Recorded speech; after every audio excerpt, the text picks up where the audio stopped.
Salut tout le monde. 2015 c'est bientôt fini et honnêtement c'est pas trop tôt. Parce que franchement ça risque d'être difficile de faire une année encore pire.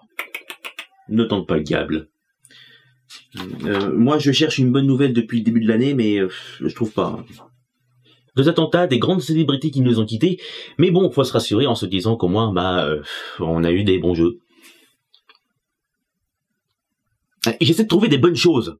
Si vous croyez que c'est simple, je tiens à vous rappeler que c'est un top 5. Donc malgré le fait que je sois conscient qu'il y a eu plein d'excellents jeux cette année, j'ai dû trancher et croyez-moi, dans certains cas, c'était pas facile. Et donc je me base sur leur qualité, sur les notes qu'ils ont eues, évidemment, sur la popularité et sur l'originalité.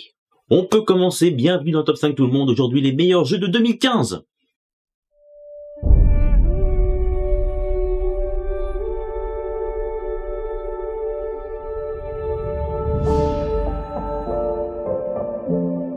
Numéro 5, Ori and the Blind Forest. On commence par un jeu qui fait du bien à la rétine. Ce titre, je l'ai choisi particulièrement pour sa beauté des lieux. Au début c'est triste, vous pleurez pour l'histoire. Le reste du temps, vous chialerez pour les décors et la lumière.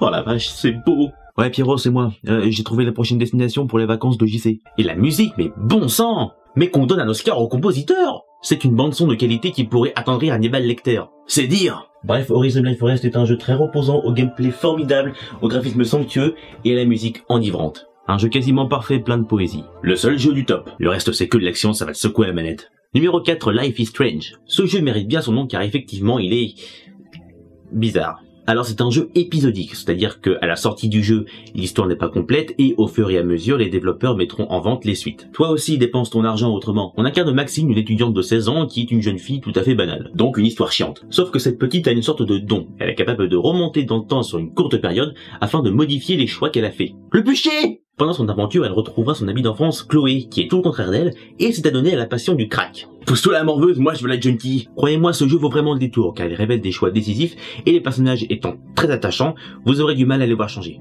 Numéro 3, Metal Gear Solid 5. Ce jeu était promis depuis pas mal de temps en fait. Il a fallu l'attendre, la dernière œuvre de Kojima. Et des personnes n'ont pas hésité à téléphoner directement à Konami pour gratter quelques infos. Vous allez sortir votre putain de jeu? Des personnes très saines d'esprit. La patience, ça a du bon. Mais pourquoi je dis ça, personne m'écoute. Metal Gear Solid 5 est donc un open world où on contrôle un Snake rafistolé de partout et...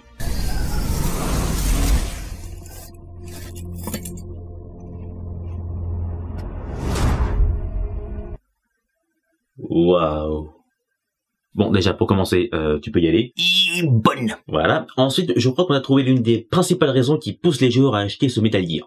Bon, les gars, j'ai une idée. Comme j'ai trouvé mon histoire super chiante et trop virile, j'ai l'idée de mettre une fille sniper super bonne en sous-vêtements. Vous en pensez quoi? Génie!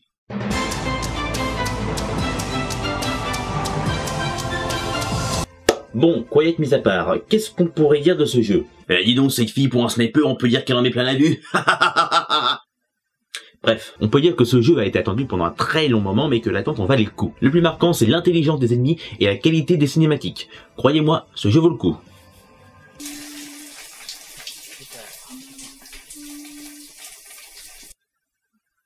Vraiment le coup. Bonne. Numéro 2, Fallout 4. Il y a quelques temps, quelqu'un a divulgué un mystérieux compte à rebours avec le logo Bethesda dans un coin. Alors évidemment, après Skyrim, on pensait que... Fallout 4, Fallout 4, Fallout 4. Mais à la fin du compte à rebours, c'était pas vraiment ce qu'on attendait. On est tous tombés dans le piège à ce gros fils de...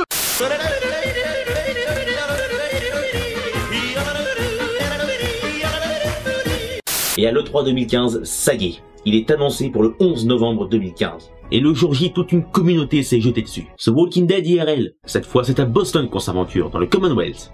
Et pour la première fois de la série, vous êtes le seul témoin de la grande guerre nucléaire de l'an 2077. Pas la peine de dire que c'était une guerre de bonhomme. Mais pas de chance, à peine sorti de l'abri, vous allez devoir chercher votre bébé, parce que oui, on vous l'a chouré. Vous me direz, le pitch est meilleur que celui de New Vegas. Qui l'enfoiré qui m'a shooté dans la tête? Les combats n'ont jamais été aussi dynamiques. Pouvoir améliorer armes et armures est un vrai plaisir. Établir des colonies est très plaisant. Mais je ne peux passer sous silence le travail artistique qui force le respect. Un grand bravo à vous Bethesda, votre année 2015 est réussie. Il ne reste plus qu'à vous dire une chose. Balancez les DLC. J'ai acheté le Season Pass, je suis prêt. Allez, DLC shower pour tout le monde. Numéro 1, The Witcher 3. S'il y a un studio à applaudir cette année, c'est celui de CD Projekt qui nous ont vendu l'un des meilleurs RPG de cette décennie. L'an dernier, c'était Dragon Age Inquisition qui avait la deuxième place. Cette fois, c'est son concurrent, le sorceleur Geralt de Rive, qui a séduit les joueurs. Surtout les joueuses. Espèce de lapin.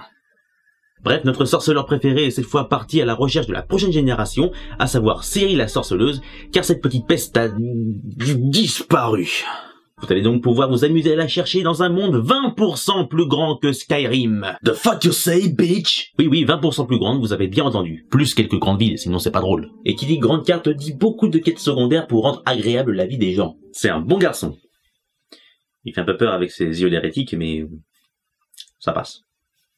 Et le petit plus, retrouver d'anciens personnages comme Triss et Yennefer, est un plaisir pour les yeux. Tu l'as dit, Buffy. Encore une fois, c'est des projets. Bravo. Vous l'avez mérité. Forge your own adventure in the most realistic fantasy of our times.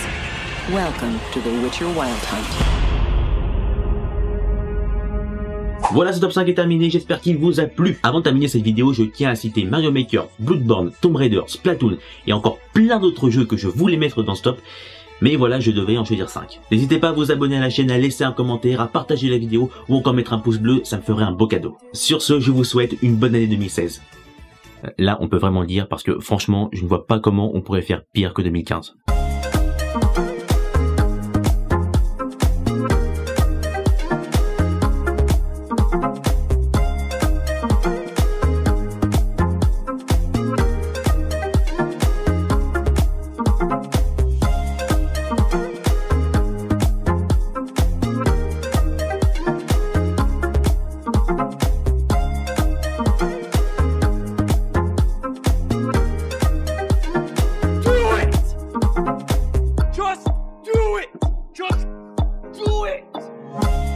Do it!